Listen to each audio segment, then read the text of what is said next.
All right, guys, this is the video for 9.3 scatter plots, best fitting lines, and also for correlation coefficients. Sorry, I forgot to put that in the title, but it is there. All right, there's also another video that shows you how to do this stuff on the computer using Desmos graphing calculator, so make sure you pay attention to that. There's the instructions on the back in here that also walk you through it. But if you're having a hard time understanding what the directions say, make sure you watch that video. So we're going to talk about scatter plots really quick. A scatter plot is a graph of ordered pairs that show a possible relationship between two data sets. Okay, and then correlation is the relationship between two or more quantities. So we have three different types right here. We have a positive correlation, a negative correlation, and a relatively no linear correlation.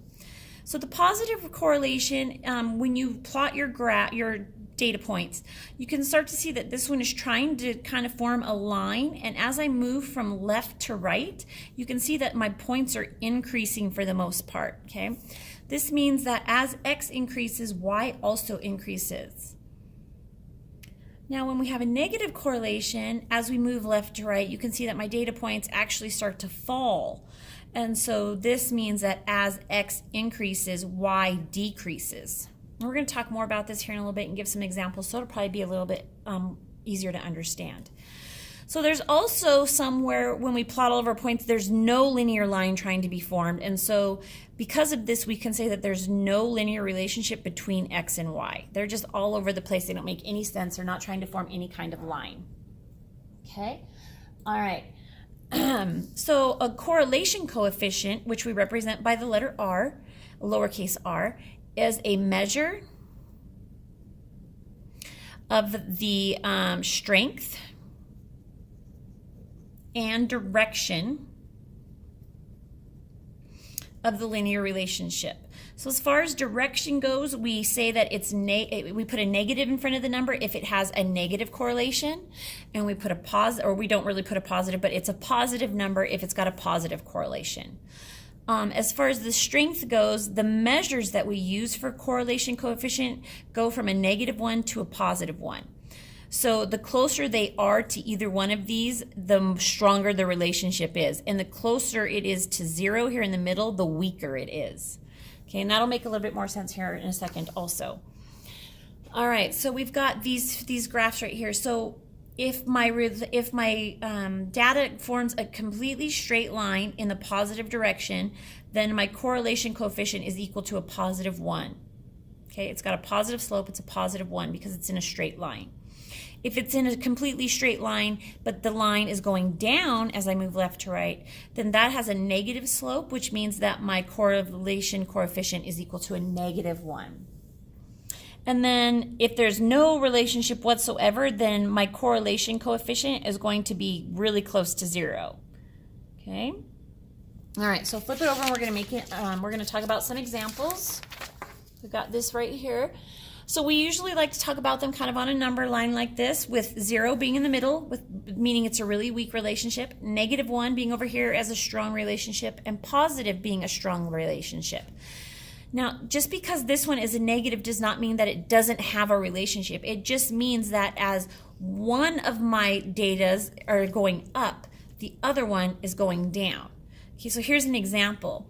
As I practice golf, the more hours I spend practicing, the lower my golf score goes. Now, this is a good thing because in golf, you want the lowest score. So I want to practice a lot so that I can get my score to come down. Okay, so this is a very strong -1 relationship because as one goes up, the other goes down. Okay, on the other side over here, a positive relationship just means that as one goes up, the other goes up. So an example would be the number of hours studying and my exam score. So the more I study, the higher the score I get. Okay, so that's why this is a positive relationship, because as one goes up, the other goes up. This one's a negative relationship because as one goes up, the other goes down. So it's still a relationship, it's just that it goes the different direction. Now, a weak relationship means that there's no correlation whatsoever. They have nothing to do with one another. Example, the length of your hair and your SAGE score. Your length of your hair has nothing to do with what you're going to score on the SAGE test, okay? So this is one example of a very weak relationship because they have nothing to do with the other. All right. Now what we're going to do is we're going to talk about the best fitting lines. They're also known as line of best fit or a regression line. So the best fitting line or regression line is a line that best fits the measure of the data in the scatter plot. If the data has a positive correlation, then my slope of my line is also going to be positive. If my data has a negative correlation, then the slope of my line is going to be negative, okay? And then if the data has relatively no correlation, then don't even try and draw a line. All right, so let's do some examples, or let's do an example. So we want to write an equation of a best fitting line. So here's our sample question. Draw a scatter plot for the age and tail length of some tadpoles. Find the equation of the best fitting line, determine any correlation. So here's my age of my tadpole in days and the length of his tail in millimeters. Okay, when I go to plot this information on my graph down here, even though it's already done for me, these numbers go together like this, okay? This is my X, this is my Y value. These two right here make an ordered pair. It would be 5, 14. So I would go over 5 and up 14, and I would put a dot there. Then I would do this one. This one would be 2, 15. I would go over 2, up 15, and put a dot there. And I would do that for all of these until I was done. And I would end up with this. Okay, this one's already done for us. Okay, one thing I do want to point out, though, is that the age is on the x-axis, so this is how old the tadpole is. And then his length of his tail is on the y-axis, so this is length over here. Okay, that it forgot to be labeled. All right, so there's that. We've graphed our data. Now what we need to do is sketch a best fitting line. Now this just comes, when we do it by hand, we just kind of eyeball it. So in this case, you know, this one looks like the best one, so we kind of just drew the line. Some general things we should follow is that it should be in the same direction or pattern as my points go. If my points are going this way, I'm not going to draw a line coming from here and going up. That would make no sense, okay? Also, you want to try and draw your line where the data points are splitting even above and below the line. So you can see above the line I've got 1, 2, 3 dots, and below the line I have 1, 2, 3 dots, okay? So it's split pretty evenly. All right, so then the next thing we want to do is pick 2 points on the best fitting line. So on the line, we want to find 2 points and write the equation of the line using these 2 points. Now you can use points that are already in your data set if they fall on the line. You can't use them if they're not on the line, okay? Or you can add new points. So you can see right here, I picked 3, 14 and 10, 3. So 10, 3 is actually this point right here. It does actually fall on the line. But 3, 14 is this point right here, and you can see that there's actually no data point there, but I needed another line, another point that fell on my line, and so that's the one I picked. Okay, so to find the slope, my slope equals my change in y over the change in x. This just means the change in, this delta sign, and the change in basically just is subtracting them. Okay, so remember, just like from our midpoint formula and our distance formula, if you decide to use this one as y1 or y2 or whatever, then x has to be the same. Okay, it doesn't matter which order you use it in, but if I start with this point for y, I have to start with this point for x. Okay, so I'm going to start with this one here. So I've got the change in y, so I'm going to use my y's first. So 14 minus 3 over 3 minus 10. Okay, so 14 minus 3 is 11. 3 minus 10 is a negative 7, which makes my whole slope negative. Which makes sense because if you look here, my line is coming down. So this means this is a negative correlation. And so my slope should also be negative. If I came up with a positive slope and I had a negative line, I would know something was wrong. So you'd have to go back and do some work and correct yourself. All right, so now using point slope form, we want to write an equation of a line. Remember, point slope form from unit 2 is y minus y1 equals m times x minus x1. Okay. Okay. Now the reason why this y and this x do not have a subnumber is because these do not get substituted with anything. They stay. The only things that change are the y1, the slope, and the x1, which I'm going to substitute my x1 and y1 with this point right here because it's the lower numbers, the smaller numbers, and I just like dealing with smaller numbers. So I'm just going to substitute them in. So y stays minus my y1 is 3 equals my slope, which I just found, times x minus, and then x1 is this one right here, so minus 10. Okay, and if it told me, hey, we just need this in point slope form, good job, you've got it, you could just stay here, but you can see right here it tells us to rewrite in slope intercept form. So we need to rewrite this in slope intercept form. Slope intercept form is y equals mx plus b. We have been talking about this all year long, so you should not have forgotten that one. I'm going to do this math for you just because you're going to get on the computer and this is going to be done for you, and so you don't have to do the long way.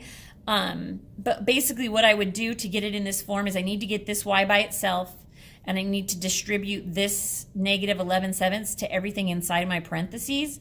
And then add 3 to both sides so I can get y all by itself. What you would end up with is y equals negative 11/7 x plus 131 over 7. See, aren't you glad I didn't make you do those fractions? All right. Now let's talk about its correlation. Let's determine its type of correlation. So the data has negative correlation. I know this because the slope of the best fitting line is negative. See, remember, negative right here. Okay. I also know because when I look at my graph, I can see the line coming down, which means it's negative. All right, so the points do not fall on a perfectly straight line, so the correlation coefficient is somewhere between 0 and -1, since they are closer to a straight line than a scatter cloud. Remember, the scatter cloud is just like all over the place. There's no real line, okay? If you were asked to estimate your correlation coefficient, that's what that means, from the following values, which would be the best choice? Would it be positive 0.8, 0, negative 0.2, or negative 0.7? Well, let's figure it out. First of all, we just said that it has to fall between 0 and -1, so it can't be this positive 8.8. Okay. I also know that it's not 0 because this is pretty close to a straight line. It is not scattered all over the place. I mean, it would be like over here and down in here. These other quadrants, they would be everywhere if it was closer to 0. Okay, so it's not 0. Now, I just need to determine, is it negative 0.2 or negative 0.7? Now, remember what we talked about. The closer it is to a straight line that has a negative slope, the closer it's going to be to -1. This one is pretty dang close to a straight line, and so it should be the closest one to -1, which would be this one, not this one. Okay, so this would be our, out of these 4 choices, this would be our best guess. All right, next page. Making predictions with our best fitting line. Sample question number 2 says, in the tadpole example, predict how many days old a tadpole would be when its tail is 0 millimeters. Use the graph of the best fitting line. So here's our graph. Remember, this is the length right here of our tail, and this is the age of our tadpole. So if I'm looking for a 0 millimeter length tail, I'm going to go to my y-axis and find 0. Well, my y-axis is at 0 right here at the origin. Then what I'm going to do is I'm going to figure out how old he is. Well, the only way I can determine that is to find where this best fitting line crosses that 0 at. Well, it crosses it right here. And if you look, that is 12. So he's approximately 12 days old when his tail is 0. Okay. In the tadpole example, predict how long the tail would be when the tadpole was 7 days old, using the equation of the best fitting line. So now we want to go back to that equation we just created, which was y equals negative 11/7 x plus 131/7. Okay, I'm not going to make you do the work here either, don't worry.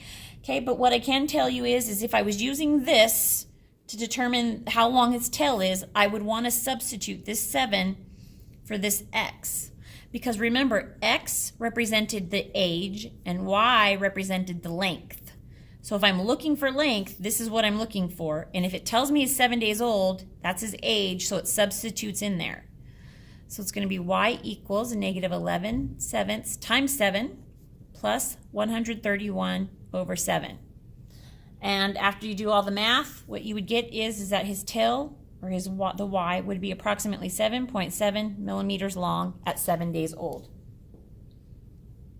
Again, I'm not going to make you do the math, but you could plug that into your calculator and figure that out pretty easily. Okay?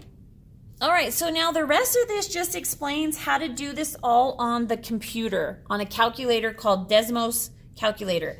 So you're going to get on your computer. There's another video that explains this. So you're going to get on you're on your computer already, but you're going to open up this window right here and then kind of try and follow along. You might have to open 2 windows up at once, you know, half and half or something, so that you can watch the video and follow along as you watch the video.